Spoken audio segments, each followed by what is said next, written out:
పాతకాలంలో సామెత ఉండేది. రెడ్డొచ్చే మొదలెట్టా అని.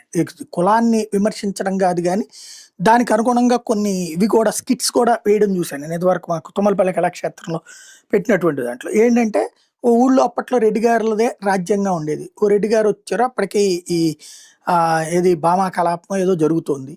ఈలోపు ఇంకో రెడ్డి గారొచ్చారు ఒక 10 నిమిషాల తర్వాత. "ఏయ్!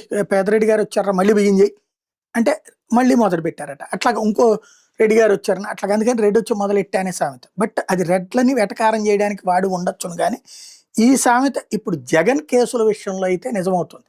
ఏసీబీ కోర్ట్‌లో అప్పట్లో జగన్ మీద కేసులు ఇది సీబీఐ కోర్ట్‌లో కేసులు పెట్టారు. ఆ కేసులో దాదాపుగా వందల మందిని పెట్టారు నిందితుల కిందన. ఆ వందల మందిని సాక్షుల్ని పెట్టారు. ఈ నిందితులందరూ మేము అందులో కేసులో లేము తీసేయండి అని కోర్టుకేస్తారు. కోర్టు ఏసీబీ కోర్టు అయన్నీ విచారించి అందులో కొట్టేస్తది. కొంతమంది మీద